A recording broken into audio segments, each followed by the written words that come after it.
Благодарам.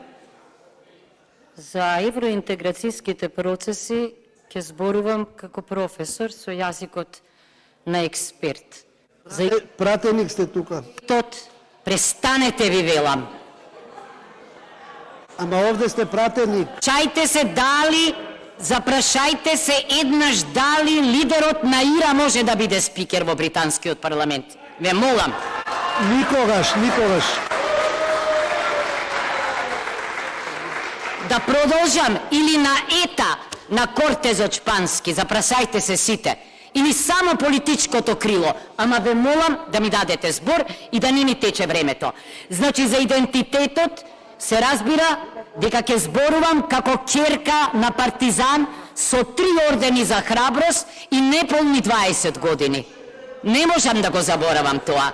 Нема да можам да заборавам дека во писмата за Арсо Војвода, каде оди Арсо Војвода, кај Стојко Нагости, мојот прадедо. Да почнам експертски.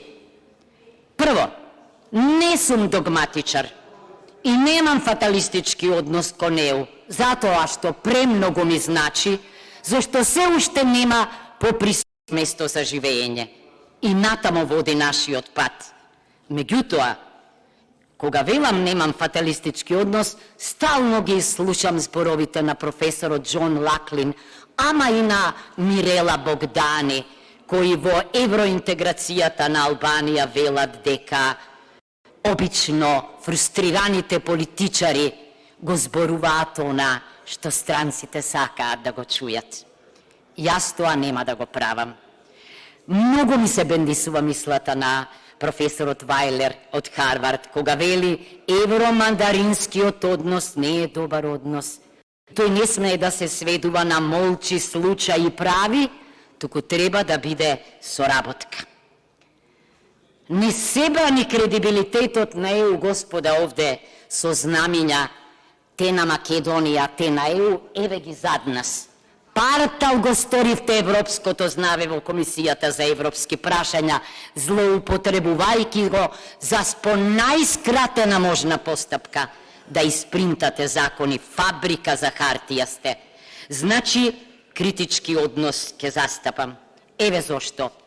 Врвни колеги познавачи, од ја ним им верувам на научниците, не на политичарите, велат дека кредибилитетот на ЕУ ќе се сочува или ќе падне на случајот Македонија. Погодете зошто. Зошто по 17 години, да, од парламентот и да, Европската комисија и не од Советот. И во последниот извештај на ЕУ за Македонија, што пишува, има само евалуација дека кредибилитетот ќе биде загрозен ако не добиеме почеток на преговори. Ве прашам сега, дали во било кој извештај во овие 17 години сте прочитале збор за дискриминација на бургарското малцинство во Македонија? Не. Дали знаете што кажа Венецијанската комисија за законот за употреба на јазиците?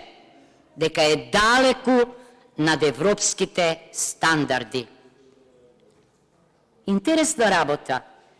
Во декларацијата на Бугарија, во преговарачката рамка на Бугарија, во декларацијата на Бугарија, што ја усвои парламентот, има и дел во кој што се бара заштита на правата на бугарите во Албанија. Ајде, молам, отворете го пописот. Еден измореден попис, ама тамо не попишуваа диаспора. Во него вака пишува: 83% албанци, 0,9% грци, 0,3% македонци и другите 3 се ароманците или власите, египтјаните 0,002. Бугари нема. Интересно. Чии права ќе штитат? Ами ако Гоце Делчев бил бугарин и бил роден во Кукуш, ами оти не бара заштита на бугарското малцинство Бугарија во Грција. Интересен феномен. Зошто кога пратениците бугарски крееваат памфлети и плакати со Македонија Бугарија не реагираат грците. И тоа е интересно. Како, зошто ја критикувам? Европската Унија во моментот, не велам како професорот Филип Алот од Кембридж, дека Европа е австро-унгаризирана, дека мора да се справи со тоа и дека секоја нова членка го комплицира ЕУ идентитетот. Ја разбирам дека треба да се среди дома, меѓутоа навистина не го разбирам отсуството на стратегија за Балканот. После Солунскиот самит, после фамозните зборови на Рен, дека или ќе извезуваме мир, или нема да дозволиме да увезуваме немир, напредок немало.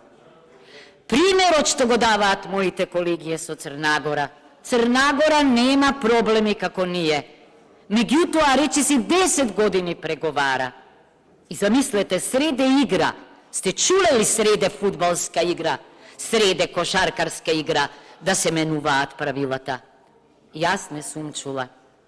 Сега ајде, ако толку велат дека таа симфонија прекрасна, недовршена, зошто тогаш оние методологии кои што многу построги се? Која е пораката тогаш?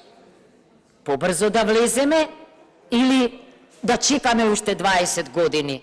30 години, драги колеги, 30 години ги изгубивме на историски прашања. Следните 20 години, бидејќи ако читате литература, вела дека во следните 15 години нема да има прием, во следните 10 нема да има прием. Објаснете ми тогаш, дали некогаш не сме биле поподелени? Веќе здраво не си викаме во ходниците, се гледаме сите намуртени. Ова нели требаше да биде обединувачки консензус? Ама каде се гради обединувачкиот консензус, да ве прашам?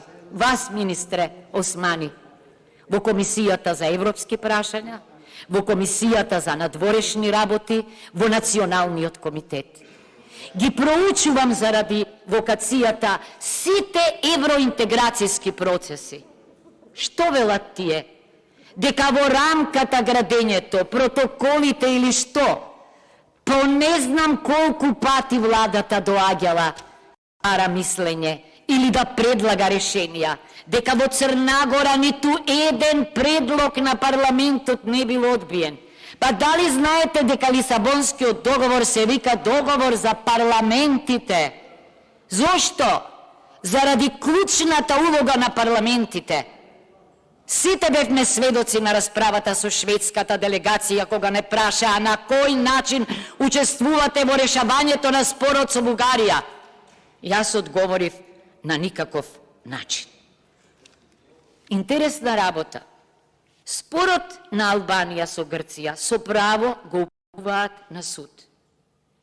Јас сум среќна ако Албанија зачекори, би сакала со нас. Имало време кога и ние сме ја чекале. Меѓутоа, иако зачекори сама, немам ништо против. Кога реков нема стратегија за Балканот, мислам и на визната либерализација на Косово, мислам на регионалниот пристап. Ако сака мир и ако сака да стави крај на балканизацијата, тогаш ќе се однесува вака.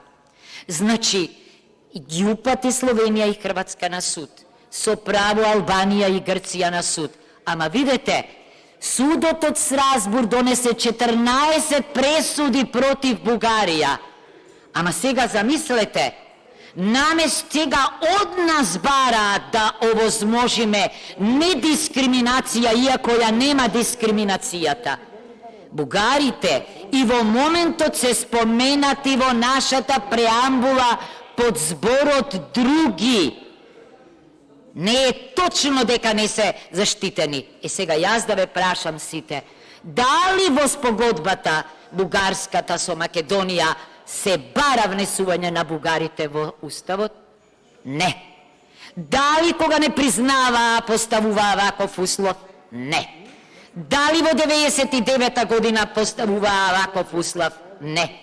Веројатно знаете дека дури има во високото образование можност, и тоа спротивно на законот за високо образование,